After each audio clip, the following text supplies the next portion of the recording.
बेटा आपको वे आंखें कविता का जो पहला भाग था यानी 4 पद थे वो पढ़ा दिए थे। उसी की आंखें आगे की एक कविता आपको पढ़ाते हैं। वे आंखें कविता सुमित्रा नंदन पंत द्वारा लिखी हुई है और इसमें किसान की जो पीड़ा है, जो दर्द है, उसका वर्णन किया गया है। तो आगे पढ़ते हैं। बिका दिया घर द्वार। पीछे हमने पढ़ा था कि जो पूंजीपति लोग थे, जो महाजन पूंजीपति थे, उन्होंने क्या करा था, किसान के जवान बेटे को, उसकी आंखों का तारा था वो जो बेटा, उसको मरवा दिया था। और क्या कष्ट दिया था।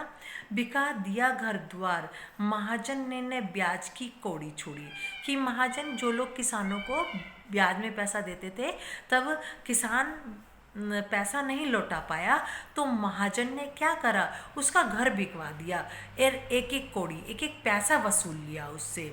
रह रहे आंखों में चुभती वह, कुरकु ही बरधों की जोड़ी, बरधो बैलों की। कि किसान क्या करता था, बैलों से खेती जोता करता था। जैसे आज घरों में ट्रैक्टर है, तो ऐसे ही पहले बैलों पे गर्व होता था किसान को, क्योंकि वो उसकी खेती में सबसे ज़्यादा सहायक थे। तो कह रहे हैं कि रह रहे आंखों में चुभती वह, कुर्क हुई बर्दों की जोड़ी। कुर्क माने नीलाम करवा दी। कि महाजन ने क्या करा कि उस किसान के बैलों की जोड़ी को भी नीलाम करवा दिया, बिकवा दिया। और वो क्या है, वो उसकी आंखों में चुभता है, उसकी आंखों में पीड़ा देता है कि जो उसके प्यारे बैल थे वो भी अब उसके पास नहीं रहे। उजरी उसके सिवा किसे कब पास दुहाने आने देती। क्वेश्चन कर रहा है यहाँ कवि कि एक किसान के पास उजरी गाय भी थी। गाय का नाम था उजरी। उजरी का अर्थ होता है सफ़ेद, उज्जवल, है ना। कि एक सफ़ेद उज्जवल गाय थी और उसकी ये विशेषता थी कि वो किसान को ही दूध देती थी और किसी को दूध नहीं देती थी। आहा, आंखों में नाचा करती, उजड़ गई जो सुख की खेती।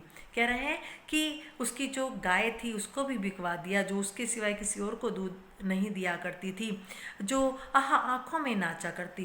कवि कह रहे हैं कि जो किसान की आंखों में हरी हरी फसल, उसकी आंखों में प्रसन्नता का भाव भरती थी, उजड़ गई जो सुख की खेती। अब इन पूंजीपति लोगों ने, इन महाजन लोगों ने क्या करा, उस गरीब किसान की खेती को उजाड़ दिया, जिसे देख कर के किसान की आंखें खुश होती थी। नाचने का अर्थ है खुश होती थी। और उस खेती को इन पूंजीपति लोगों ने, महाजन लोगों ने क्या कर दिया, हड़प लिया, उजाड़ दिया।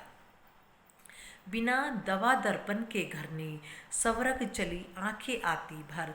कि दर्पण दवाई, दवाई मूली जैसे कह देते ना, कि जो पत्नी थी वो, घरनी मीन्स पत्नी, घर वाली, कि जो पत्नी थी वो भी क्या हो गई, बीमार हो गई और उसके पास दवाई के लिए पैसे नहीं थे। बिना दवा मूली के वो क्या हुई, मर गई, स्वर्ग चली गई।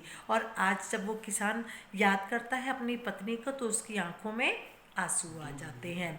देख रेख के बिना दुदुमुही बिटिया, 2 दिन बाद गई मर। और उसकी छोटी बेटी भी थी, छोटी बच्ची थी। दुदमुही का अर्थ होता है कि छोटी, जो केवल दूध के सहारे रहती है। छोटा बच्चा खाली दूध पीता है ना, तो उस छोटी बच्ची थी। तो कह रहे हैं कि बिना देखभाल के जो उसकी दुदमुही बच्ची केवल अपनी माँ का दूध पी करके जो जीवन जी रही थी, वो भी जब माँ उसकी मर गई तो उसकी जो बेटी थी वो भी 2 दिन बाद भूख के कारण मर गई। इस प्रकार जो कवि है यहाँ किसान के बेटे का दर्द, उसके बाद में उसकी आप देख रहे हैं कि किस तरह से घर बिकवा दिया, बैलों की जोड़ी भी बिक गई, उसकी गाय भी बिक गई, उसके बाद में उसकी खेती उजड़ गई, पत्नी मर गई और उसके बाद में उसकी जो छोटी सी बच्ची थी वो भी मर गई। तो किस प्रकार एक के बाद उसके जीवन में जो ये पूंजीपति महाजन लोग हैं कैसे उसे कष्ट दे रहे हैं। तो कवि ये बताने का प्रयास कर रहा है।